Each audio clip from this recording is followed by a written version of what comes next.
ವ್ಯಾಸಾಯ ಭವನಾಚಾಯ ಶ್ರೀಶಾಯ ಗುಣರಾಶಯೇ ಹೃದ್ಯಾಯ ಶುದ್ಧವಿದ್ಯಾಯ ಮಧ್ವಾಯ ಚ ನಮೋ ನಮಃ.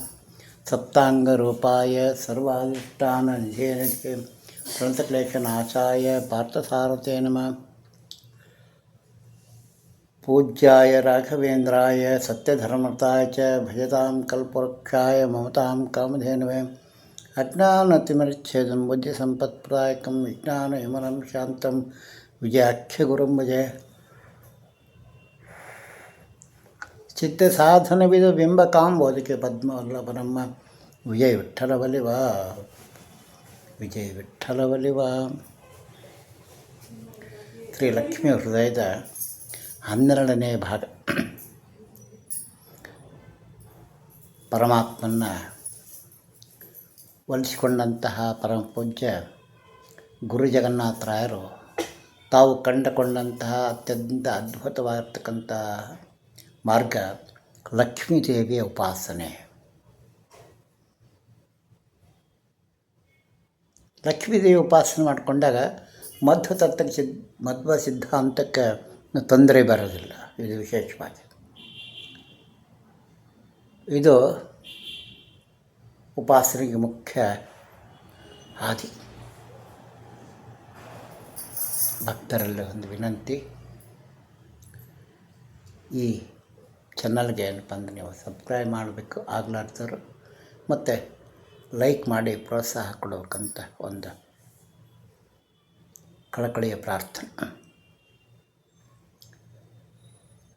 ಜನನಿಯನ್ನಜ್ಞಾನ ತಿಮಿರವ ದಿನ ದಿನದಿ ಸಂವರ್ಷಿ ನಿನ್ನನು ನೆನೆಸಿ ಧ್ಯಾನವ ಮಾಳ್ಪ ನಿರ್ಮಲ ಜ್ಞಾನ ಸಂಪದವ ಕನಕಮಣಿ ಧನಧಾನ್ಯ ಭಾಗ್ಯವ ಇನುತಿ ಎನಗಿತ್ತು ಪಾಲಿಸು ಮಿನುಗತಿ ಗನವಾದ ನಿನ್ನೆ ಕಳಿ ಶೋಭಿಸಲಿ.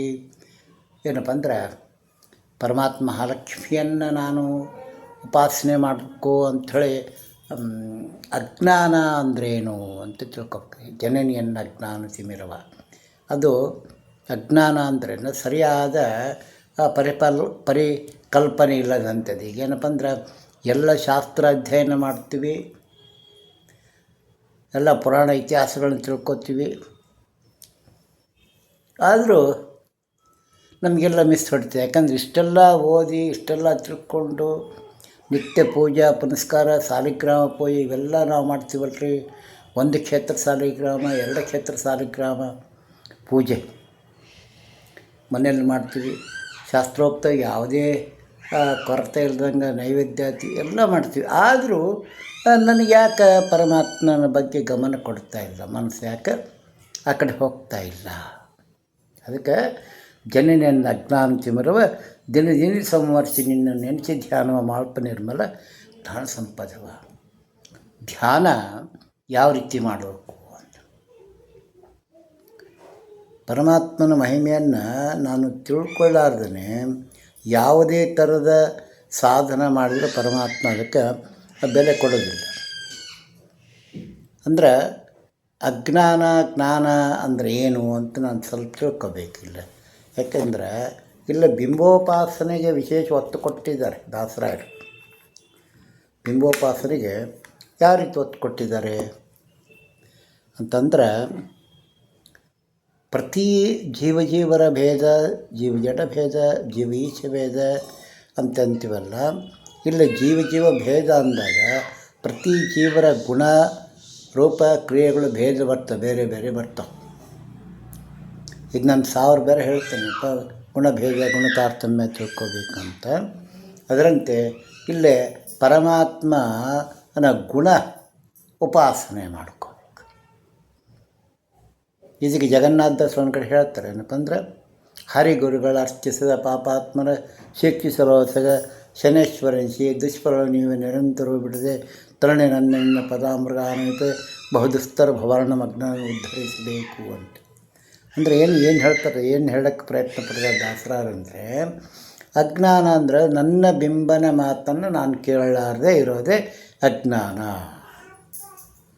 ಎಲ್ಲ ಶಾಸ್ತ್ರವಾಗಿ ಮಾಡ್ತೀವಲ್ರಿ, ಮತ್ತೆ ಯಾಕೆ ಅದ್ರಾಗ ಏನಾಗ್ತದೆ, ನಾನು ನಿತ್ಯ ಪೂಜೆದಾಗ ಸಂಕಲ್ಪ ಏನಿದೆ ಅದೇ ರೀತಿ ಮಾಡ್ತೀನಿ, ಅಲ್ಲಿ ಬುಕ್ಕದಾಗೇನು ಅದೇ ರೀತಿ ನೋಡಿ ಮಾಡ್ತೀನಿ, ಶಾಸ್ತ್ರ ಏನು ಹೇಳ್ತಾ ಅದನ್ನೇ ಮಾಡ್ತೀನಿ ನಾನು.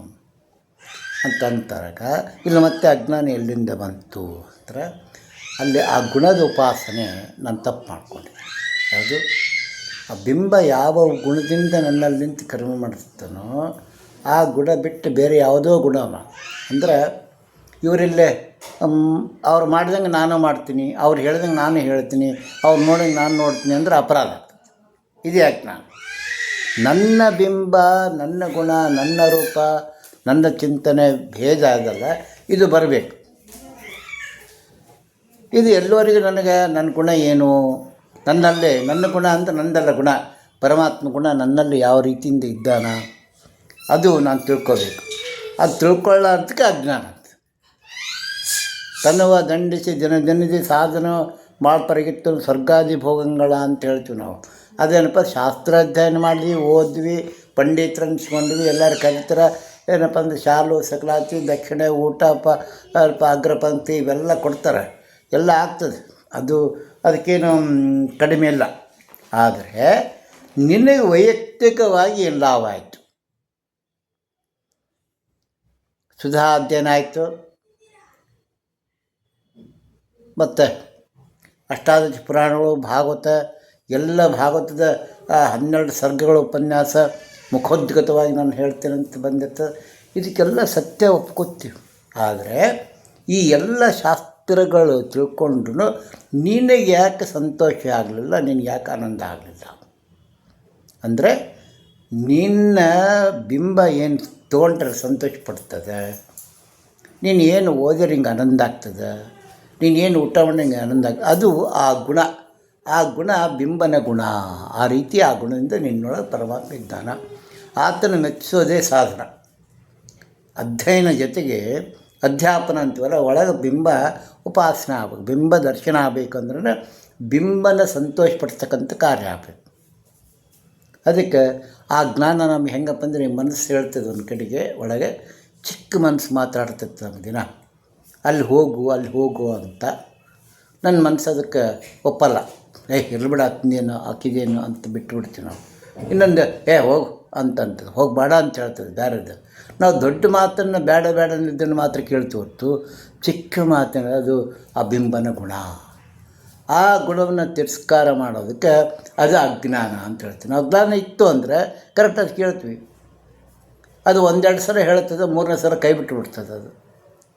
ಅದಕ್ಕೆ ಜನಿಯನ್ನ ಅಜ್ಞಾನತಿಮರವ ದಿನ ಸಂವರಿಸಿ, ಪ್ರತಿದಿನ ಅಜ್ಞಾನ ನಿವಾರಣೆ ಮಾಡು. ನನಗೆ ನಿನ್ನ ಗುಣಗಳು ವ್ಯಕ್ಕಳಿಸ್ಬೇಕು, ಒಳಗಡೆ ಹೆಚ್ಚಿ ಬರಬೇಕದು. ಅದು ನಿನಗೆ ಗೊತ್ತಾಗ್ತದೆ ಹೊರತು ನನಗೆ ಗೊತ್ತಾಗೋದಿಲ್ಲ. ನಾನು ಈ ದೇಹ ನಾನು ಎಂಬ ಮೋಹದಲ್ಲಿ ಬಿದ್ದೀನಿ, ಈ ಇಂದ್ರಿಯಗಳು ನಂದು ಅಂತ ಮೋಹದಲ್ಲಿ ಬಿದ್ದೀನಿ. ನಿನ್ನನ್ನು ನಾನು ಸರಿಯಾಗಿ ಅರ್ಥ ಮಾಡಿಕೊಂಡಿಲ್ಲ. 3 ಗುಣದಿಂದ ನೀನು ಇಂದಿರಾದೇವಿಯಾಗಿ, ಭೂದೇವಿಯಾಗಿ, ಶ್ರೀದೇವಿಯಾಗಿ, ದುರ್ಗಾದೇವಿಯಾಗಿ ಇಲ್ಲಿ ಒಳಗಡೆ ಇದ್ದೀನಿ ನೀನು. ಆ ಗುಣ ನನಗೆ ಗೊತ್ತಾಗ್ತಾ ಇಲ್ಲ. ಇದಕ್ಕೆ ಅಜ್ಞಾನ ಅಂತ ಹೇಳ್ತಾರೆ. ಕನಕ ಮಣಿ ಧನ ಧಾನ್ಯ ಭಾಗ್ಯವ ಇನತು ನೀ ಅನಿಗಿತ್ತು ಪಾಲಿಸು, ಮಿನುಗತಿಯ ಘನವಾದ ನಿನ್ನೆ ಕಳುಹಿಸೋಬಿಸಲಿ. ಏನಪ್ಪ ಅಂದರೆ ಯಾವುದು? ಕನಕಮಣಿ ಧನಧಾನ್ಯ. ಕನಕಮಣಿ ಅಂದ್ರೂ ಬಂಗಾರದ ಮಣಿ, ಜ್ಞಾನಮಣಿ. ಆ ಜ್ಞಾನಮಣಿ ನಂಗೆ ಸಿಗಬೇಕು. ಮತ್ತು ಧನ ಮತ್ತು ಧಾನ್ಯ. ಧನ ಯಾವುದು ಬೇಕು? ಧನ ಯಾವುದು ಬೇಕು ನನಗೆ ಅಂದರೆ ಜ್ಞಾನಧನ ಬೇಕು. ಧಾನ್ಯ ಏನಪ್ಪ? ಸಂಪತ್ತು ಯಾವುದು? ಆ ವರ್ಣನ ಉಪಾಸನೆ ಶಬ್ದಗಳ ಏನಪ್ಪ ಧಾನ್ಯ ಬರಬೇಕು. ಅನ್ನಕ್ಕೆ ಕೊಡ್ತಾರೆ. ಹುಟ್ಸ್ಯಾನ ಅಂದ ಮೇಲೆ ಪರಮಾತ್ಮ ನನಗೆ ಅನ್ನ, ಅಕ್ಕಿ, ಬೇಳೆ, ಬೆಲ್ಲ ನನ್ನ ಯೋಗ್ಯತಾನುಸಾರ ಏನೋ ಹಿಟ್ಟು ನುಚ್ಚು ಏನೋ ಕೊಟ್ಟು ನನಗೆ ರಕ್ಷಣೆ ಮಾಡ್ತಾನೆ. ಆ ಕಲ್ಲಾಗಿದ್ದು ಕಪ್ಪಿಗೆ ನೀರು ಕೊಟ್ಟು ರಕ್ಷಣೆ ಮಾಡ್ತಾನೆ. ಅಂದಮೇಲೆ ಇಷ್ಟು ದೊಡ್ಡ ದೇಹ ಆದಮೇಲೆ ಎಲ್ಲೋ ಒಂದು ಕಡೆಗೆ ಅನ್ನ ಇಡ್ತಾನೆ, ಸಿಗ್ತದೆ. ನಾನು ಏನು ಮಾಡ್ತಾಯಿದ್ದೀವಿ ಅಂದ್ರೆ ನಾವು ಬರೀ ಅನ್ನಕ್ಕೆ ಬಡದಾಡಕತ್ತೀವಿ. ಅನ್ನದ ನಾವು ದುಡಿಬೇಕಂದ್ರೆ ಅಂದರೂ ಹೊಟ್ಟೆ ಬರ್ತದೆ ಅಂತ ತಿಳ್ಕೊತೀವಿ. ಹೊಟ್ಟೆ ಕೊಟ್ಟ ತಪ್ಪತ್ತಿದ್ದಾನೆ ಆತ ನನ್ನ ರಕ್ಷಣೆ ಮಾಡ್ತಾನೆ ಅಂತೇಳಿ. ಅದಕ್ಕೆ ಕನಕಮಣಿ ಧನಧಾನ್ಯ ಭಾಗ್ಯವ ಇನತು ಅನಿಗಿತ್ತು ಪಾಲಿಸು. ಏನು ಕೊಡಂಗಿಲ್ಲ ಆತಂದ್ರೆ, ಕನಕ ಅಂದ್ರೆ ಬ್ರಹ್ಮಜ್ಞಾನ. ಕನಕ ಅಂದರೆ ಬ್ರಹ್ಮ, ಮಣಿ. ಯಾವ ಆ ಬ್ರಹ್ಮಜ್ಞಾನದ ಮಣಿಗಳನ್ನು ಧಾನ್ಯ ಅದೇ ಜ್ಞಾನವನ್ನು ನನಗೆ ನೀನೇಳು ಧಾನ್ಯವನ್ನು ಯಾರು ಭಾಗ್ಯ ಪಾಲಿಸಿ ಇನತಿಯ ನಿಗೆತ್ತು ಪಾಲಿಸು ಮಿನಿಗತಿಯ ಘನವಾದ ನಿನ್ನ ಕಡೆಯು ಶೋಭಿಸಲಿ. ಯಾವಾಗ ಬ್ರಹ್ಮಜ್ಞಾನ ನನ್ನಲ್ಲಿ ಪ್ರಕಟ ಆಗಲಿಕ್ಕತ್ತು ಅಂದರೆ ನನ್ನ ಮುಖದೊಳಗೆ ಏನಪ್ಪ ತೇಜಸ್ಸು ಹೆಚ್ಚಾಗ್ತದೆ, ನನ್ನ ವಾಕ್ಯನಲ್ಲಿ ನನ್ನ ಶಬ್ದದೊಳಗೆ ಹಿಡಿತ ಬರ್ತದೆ, ಪ್ರತಿಯೊಂದು ಶಬ್ದಗಳಲ್ಲೂ ವಿಶಿಷ್ಟ ಅರ್ಥ ನನಗೆ ಗೊತ್ತಾಗ್ತದೆ ಅಂತ ಹೇಳಿ ದಾಸರ. ಅದರಿಂದ ಪರಮಾತ್ಮನ ಮಹಿಮೆಯನ್ನು ಕೊಂಡಾಡಕ್ಕೆ ನನಗೆ ಏನು ಬೇಕು ಆ ಎಲ್ಲ ಜ್ಞಾನಶಾಸ್ತ್ರಗಳು ನನಗೆ ಗೋಚರ ಆಗ್ತವೆ ಅಂತ ಹೇಳಿ ದಾಸರ. ಕನಕಮಣಿ ಅನ್ನ ಭಾಗ್ಯ ಇನ್ನತಿಯನಿಗಿತ್ತು ನೀ ಪಾಲಿಸು. ನಿರುತ ತಮ ತತಿ ಹರಿಪ ಸೂರ್ಯನ ತೆರೆದು ಕ್ಷಿಪ್ರದಿ ಹರಿಸು ಲಕ್ಷ್ಮಿಯೇ ಸರಕು ಮಾಡದೆ ತೆರೆದು ಓಡಿಸು ದುರ್ತರಾಶಿಗಳ. ಪರಿಪರಿಯ ಸೌಭಾಗ್ಯ ನಿಜನು ಹರ್ಷದಂದಲಿ ನೀಡಿ ಎನ್ನಲು ತೆರೆದು ಕೊತ್ತಿನಳಿಸು ದಯದಿಂದ. ತಮ್ಮ ತತಿ ಹರಿಪ ಸೂರ್ಯನ. ತಮ ಅಂದ್ರೇನು? ಅಜ್ಞಾನ, ತಮಸ್ಸು. ಅದನ್ನು ಹರಿಬೇಕು. ಹೆಂಗೆ ಹರಿತಾನೆ ಹತ್ತು ಸೂರ್ಯನ ತರದಿ ಅಂದ್ರೆ ಈ ಘನವಾಗಿರ್ತಕ್ಕಂತಹದ್ದು ಏನೋ ಹಿಮ ಜಡಗಟ್ಟಿರ್ತದೆ, ಅದನ್ನು ಏನು ಮಾಡ್ತಾನೆ ಸೂರ್ಯ ತನ್ನ ಕಿರಣಗಳಿಂದ ಅದನ್ನ ತರಿತಾನೆ. ಅಂದರೆ ಅದನ್ನೇನು ಮಾಡ್ತಾನೆ, ನೀರು ಮಾಡ್ತಾನೆ, ತೆಗೆದುಹಾಕ್ತಾನೆ. ಅದರಂತೆ ಸೂರ್ಯ ಉದಯ ಆದ ತಕ್ಷಣ ಏನಾಗ್ತದೆ, ಒಳಗೆ ಕತ್ತಲೆಯ ಛಾಯೆ ಸಂಪೂರ್ಣ ಇರ್ತದೆ ಬೆಳಗ್ಗೆ, ಅದನ್ನೆಲ್ಲ ತೆಗೆದು ಹಾಕ್ತಾರೆ. ಅದಕ್ಕೆ ಸರಿಪ ಸೂರ್ಯನ ತೆರೆದು ಕ್ಷಿಪ್ರದಿ ಹರಿಸು ಲಕ್ಷ್ಮಿಯು ಸರಕು ಮಾಡಿದೆ ತೆರೆದು ಓಡಿಸು ದುರ್ತರಾಶಿಗಳ. ಅತ್ಯಂತ ಶೀಘ್ರವಾಗಿ ನೀನು ನನ್ನನ್ನು ಅನುಗ್ರಹಿಸು, ತೆರೆದು ಓಡಿಸು ದುರ್ತರಾಶಿಗಳು. ಯಾಕೆ ದುರ್ತರಾಶಿಗಳು ಇವು? ಹೆಂಗೆ ಬಂದು ನಮಗೆ ದುರ್ತಗಳು ಅಂತಂದ್ರೆ, ಪರಮಾತ್ಮನ ವಿಸ್ಮರಣೆಯಿಂದ ನಾನು ಸತ್ಕರ್ಮ ಮಾಡಿರಲಿ ಅಥವಾ ದುಷ್ಕರ್ಮ ಮಾಡಲಿ, ವಿಧಿಯರ ಮಾಡು ನಿಷೇಧರ ಮಾಡು, ಅದು ಪರಮಾತ್ಮ ವಿಸ್ಮರಣೆಯಿಂದ ಆದ ಕರ್ಮ. ಆ ಕರ್ಮ ಎಲ್ಲ ದುರಿತಗಳಾಗ್ತವೆ. ಅದನ್ನು ತೀರ್ಸ್ಲಿಕ್ಕೆ ಮತ್ತು ನನಗೆ ಜನ್ಮ ಜನ್ಮ ಎತ್ತಬೇಕಾಗ್ತದೆ. ಈ ಜನ್ಮ ಕೊನೆ ಮಾಡ್ತಾಯಿನಿ ನನಗೆ. ಹಿಂದಿನ ಅನಂತ ಜನ್ಮದ ಕಿಟಲೆಗಳನ್ನು ದುರಿತಗಳನ್ನೆಲ್ಲ ತೆರೆದು ಓಡಿಸು ದುರ್ತಾಶಿಗಳ. ಪರಿಪರಿಯ ಸೌಭಾಗ್ಯ ನಿಧಿಯನ್ನು ಹರ್ಷದಿಂದ ನೀಡಿ ಎಣ್ಣೆಯ ತರದೆ ಕುತ್ತಳೆನಿಸು ಇವಳಿಗೆ ದಯದಿಂದ. ಪರಿಪರಿಯ ಜ್ಞಾನ ಅಂದರೆ ಹೆಂಗಂದ್ರೆ, ಆಚಾರ ಮಧ್ವರು ಬರೀ ವಿಶ್ವ ಎಂಬ ಒಂದು ಶಬ್ದಕ್ಕೆ 100 ಪ್ರತಿಪದಾರ್ಥಗಳನ್ನು ನೀಡಿದರು, ಹೇಳಿದ್ರು ನಮಗೆ. ಅದರಂತೆ ಪರಿಪರಿ ಜ್ಞಾನ ಯಾವುದು? ಪಂಚಕರ್ಮೇಂದ್ರಿಯ, ಪಂಚಜ್ಞಾನೇಂದ್ರಿಯ, ಒಂದು ಮನಸ್ಸು, ಈ 11 ಇಂದ್ರಿಯಗಳಲ್ಲಿ 11 ರೂಪಗಳಿಂದ ಪರಮಾತ್ಮ ಆ ಜ್ಞಾನವನ್ನು ನನಗೆ ಕೊಡಬೇಕು ಅಂತ. ಒಂದೊಂದು ಇಂದ್ರಿಯಕ್ಕೂ ಒಂದೊಂದು ಗುಣಧರ್ಮ ಬೇರೆ ಅದು. ಒಂದು ಇಂದ್ರಿಯ ಮಾಡೋಂಥ ಕರ್ಮ ಇನ್ನೊಂದು ಇಂದ್ರಿಯ ಮಾಡೋದಿಲ್ಲ. ಆದರೆ ಆ ಇಂದ್ರಿಯದ ಗುಣಧರ್ಮ ಏನಂತ ನನಗೆ ಗೊತ್ತಾಗಬೇಕು. ಪರಿಪರಿ ಅಂದರೆ ಯಾವುದು ಇದೆ ಅಲ್ಲ, ಒಂದು ಇಂದ್ರಿಯದೊಳಗೆ 3 ಗುಣದಿಂದ ಕರ್ಮ ಆಗ್ತವೆ, ರಜತಮ ಸತ್ವಗಳಿಂದ ಅಂತ. ಮತ್ತು ದೇವದಾನ ಮಾನವರು ಮೂವರಿಗೂ ಏನಪ್ಪ ಅಂದ್ರೆ ಈ ಕ್ರಿಯೆ ಆಗ್ತದೆ. ಅಲ್ಲ ಪರಿಪರಿ ಆ ಗುಣಗಳ ಒಂದು ನೋಟದಲ್ಲಿ ಒಂದು ಶಬ್ದ ಒಳಗೆ ಆ ರೂಪದಿಂದ ತಂದು ಕೊಡ್ತಕ್ಕಂಥ ಜ್ಞಾನ ಅದು ನನ್ನ ಕಡೆ. ಆ ಸೌಭಾಗ್ಯ ನಿಧಿ ಹರ್ಷದಿಂದಲೇ ನೀಡು ಗೊತ್ತಾಗಬೇಕು ನನಗೆ. ಅದು ಗೊತ್ತಾಗಂಗೆ ಆಯ್ತಂದರೆ ನನಗೆ ಪರಮಾತ್ಮ ಅನುಗ್ರಹ ಮಾಡಿದ್ದಾನೆ, ಮಹಾಲಕ್ಷ್ಮಿ ಅನುಗ್ರಹಿಸಿದ್ದಾಳೆ. ಅಂದರೆ ಪರಮಾತ್ಮನ ಯಾವ ರೂಪದಿಂದ ನೋಡಿದ್ರೆ ಸಹಿತ ನನಗೆ ಎಕ್ಕಡೆ ಕೂತ್ರೂ ಆತನ ದೃಷ್ಟಿ ನನ್ನ ಮೇಲೆ ಇರಬೇಕು ಅಂತ. ಆ 3D ಪಿಕ್ಚರ್ ಅಂತ ನೋಡ್ತೀವಲ್ಲ ನಾವು ಫೋಟೋದಲ್ಲೇ, ಅದು ಈ ಕಡೆ ನೋಡಿದ್ರೆ ನನ್ನ ಕಡೆ ನೋಡ್ತಾನೆ, ಆ ಕಡೆ ನೋಡಿ ನನ್ನ ಕಡೆ ನೋಡ್ತಾನೆ. ಆ ರೀತಿ ಏನಪ್ಪ ಅಂದರೆ, ಮಹಾಲಕ್ಷ್ಮಿ ನೀನು ನನಗೆ 3 ಕಡೆಯಿಂದ ದೇವದಾನ ಮಾನವರಲ್ಲಿರ್ತಕ್ಕಂಥದ್ದು ನಿನ್ನ ರೂಪಗಳು, ಪರಮಾತ್ಮ ಗುಣಗಳು, ಆ ಎಲ್ಲವೂ ಪರಿಪರಿ ಜ್ಞಾನವನ್ನು ನೀಡಿ ಪರಮಾತ್ಮನ ಉದ್ಘೋಷ ಮಾಡ್ತಕ್ಕಂತಹ ಕಾರ್ಯದಿಂದ ನೀನು ಮಾಡಿಸು ದಯದಿಂದ. ಅತುಳವಾದ ಐಶ್ವರ್ಯಮಂಗಳ ತತಿಯ ನಿನ್ನೆ ಕಳೆಗಳೊಳಗೆ ವಿತತವಾಗಿ ವಿರಾಜಮಾನಿಪ್ಪ ಕಾರಣದಿ ಶ್ರುತಿಯು ನಿನ್ನೆ ಮಹಿಮೆ ತಿಳಿಯೋದು, ತುತಿಸಬಲ್ಲನೆ ತಾಯಿ ತಿಳಿಯೋದು, ಮತಿಹೀನ ನಿನ್ನ ಕರುಣೆಗೆ ಪಾತ್ರ ಎನ್ಸಮ್ಮ. ನಾನು ಮತಿಹೀನ ಇದ್ದೀನಿ, ಅಜ್ಞಾನಿ ಇದ್ದೀನಿ ನಾನು. ನನಗೇನಪ್ಪ ಅಂದ್ರೆ ನಿನ್ನ ಕಳೆಗಳನ್ನು ತೋರಿಸು, ನಿನ್ನ ಗುಣಗಳನ್ನು ತೋರಿಸು. ಏನಪ್ಪ ಅಂದ್ರೆ ನೀನು ಶ್ರುತಿ ತೋರಿಸಿಯ ಅದರ ಅರ್ಥ ನಂಗೆ ಆಗ್ತಾಯಿಲ್ಲ. ಗುರು ಜಗನ್ನಾಥದಾಸರು ಇನ್ನು ಹೊಗಳಿದ್ರು, ಆದರೆ ಅದು ನನಗೆ ಅರ್ಥ ಆಗ್ತಾಯಿಲ್ಲ. ನನಗೆ ಆ ಅರ್ಥ ನೀನು ನೀಡಬೇಕು ನನಗೆ. ಯಾಕೆಂದರೆ ನನ್ನ ಗುಣದಲ್ಲಿರ್ತಕ್ಕಂಥ ಯಾವ ಗುಣದಿಂದ ಬಿಂಬ ಇದ್ದವನೋ ಆತ ಪ್ರೀತಿ ಆಗಬೇಕಾದ್ರೆ ನೀನು ಆ ಪ್ರೀತಿ ಆಗ್ತಕ್ಕಂಥ ಆ ಶಬ್ದಗಳನ್ನು ನನಗೆ ನೀನು ತೋರಿಸು, ಅದು ತಿಳಿ ಹೇಳು, ಅದನ್ನು ನನಗೆ ಅನುಗ್ರಹ ಮಾಡು, ಅದನ್ನ ಅನುಭವಕ್ಕೆ ತಂದು ಕೊಡು. ಇದು ಏನಪ್ಪ ನಾವು ವಿಶೇಷವಾಗಿ ಮಹಾಲಕ್ಷ್ಮಿಯಲ್ಲಿ ಏನಪ್ಪ ಬೇಡ್ತಕ್ಕಂಥ ರೂಪ. ಈ ಮಹಿಮೆ ನಾನು ಎಷ್ಟು ಪ್ರಯತ್ನ ಪಡ್ತೀನಿ ತಿಳಿತಾ ಇಲ್ಲ ನನಗೆ. ನಿನ್ನ ಮಹದ ಆವೇಶ ಭಾಗ್ಯಕ್ಕೆ ಎನ್ನ ಹರಣ, ಅತೊಳಮಾದ ಐಶ್ವರ್ಯ ಮಂಗಳ ತತಿಯ ನಿನ್ನೆಯ ಕಳೆಗಳೊಳಗೆ ವಿಚಿತನಾಗಿ ವಿರಾಜಮಾನ ನಿಪ್ಪತ್ ಕಾರಣದಿ. ಶ್ರುತಿಯು ನಿನ್ನೆಯ ಮಹಿಮೆ ತಿಳಿಯೋದು, ಸ್ತುತಿಸಬಲ್ಲನೆ ತಾಯಿ ಪೀಳೋದು, ಮತಿಹೀನ ನಿನ್ನ ಕರ್ಣಕ್ಕೆ ಪಾತ್ರ ಸಮ. ಅತುಳಮಾದ ಐಶ್ವರ್ಯ ಮಂಗಳ ಎಷ್ಟು ನಿನ್ನಲು ಅಂದರೆ, ಅತುಳ ಅಂದರೆ ಅದಕ್ಕೆ ಚಿಂತನೆಗೆ ಏನಪ್ಪ ಇದೇ ಇಲ್ಲ, ಕೊನೆ ಇಲ್ಲ. ಅಷ್ಟು ಮಹತ್ತರವಾಗಿರ್ತಕ್ಕಂಥ ಐಶ್ವರ್ಯ ಮಂಗಳ ರೂಪ ನಿನ್ನಲ್ಲಿ ಅಡಗಿದ್ದಾನೆ, ಪರಮಾತ್ಮ ಇಟ್ಟಿದ್ದಾನೆ. ಆತ ಮಂಗಳ ಸ್ವರೂಪನಾಗಿರ್ತಾನೆ ಪರಮಾತ್ಮ, ಆತ ನಿನ್ನಲ್ಲಿ ಇಟ್ಟಿದ್ದಾನೆ. ನಿನ್ನ ಕಳೆಯೊಳಗೆ ಏನಪ್ಪ ವಿರಾಜಮಾನ ಇರ್ತಾನೆ ಪರಮಾತ್ಮ. ಅಂದರೆ ನಿನ್ನ ದೃಷ್ಟಿ ನನ್ನ ಮೇಲೆ ಹೆಂಗೆ ಹೆಚ್ಚಾಗ್ತದೋ ಹಂಗಂಗೆ ಪರಮಾತ್ಮ ಗುಣಗಳು ಹೆಚ್ಚಾಗ್ತಾ ಹೋಗ್ತವೆ, ಆತನ ಆವೇಶ ಹೆಚ್ಚಾಗ್ತದೆ ನನ್ನೊಳಗೆ. ವಿಭೂತಿ ಗುಣಗಳು ಹೆಚ್ಚಾಗ್ತವೆ ನನಗೆ. ನನ್ನ ಸ್ವರೂಪ ನನಗೆ ಗೊತ್ತಿಲ್ಲ, ಆದರೆ ನಿನಗೆ ಗೊತ್ತು. ನನ್ನ ಯೋಗ್ಯತೆ ನನಗೆ ಗೊತ್ತಿಲ್ಲ, ಅದು ನಿನಗೆ ಗೊತ್ತು. ನೀನು ನನ್ನ ಯೋಗ್ಯತಾನುಸಾರ ಮುಂದೆ ಕೊಡ್ತೀನಿ ಬಿಡು ಅಂತಲ್ಲ. ಈಗ ಬಂದಿದ್ದೀನಿ, ಈಗ ಏನಪ್ಪ ನನಗೆ ಆ ಜ್ಞಾನ ಕೊಟ್ಟಿದ್ದಾನೆ. ಗುರು ವಿಜಯರಾರ ಕೊಟ್ಟಿದ್ದಾರೆ ನನಗೇನಪ್ಪ ಅಂದರೆ ರಾಘವೇಂದ್ರ ಸ್ವಾಮಿಗಳು ಕೊಟ್ಟಿದ್ದಾರೆ, ಹನಪ್ಪ ಕೈ ಹಿಡಿದಿದ್ದಾನೆ. ನೀನು ನನಗೆ ಆ ಜ್ಞಾನವನ್ನು ಅಭಿವೃದ್ಧಿಪಡಿಸು. ಶ್ರುತಿಯು ನಿನ್ನ ಮಹಿಮೆ ತಿಳಿದು, ಶ್ರುತಿ ತತ್ವಗಳಿಗೆ ಅಭಿಮಾನಿ, ವೇದ ಉಪನಿಷತ್ತುಗಳಿಗೆ ಅಭಿಮಾನಿ ನೀನು.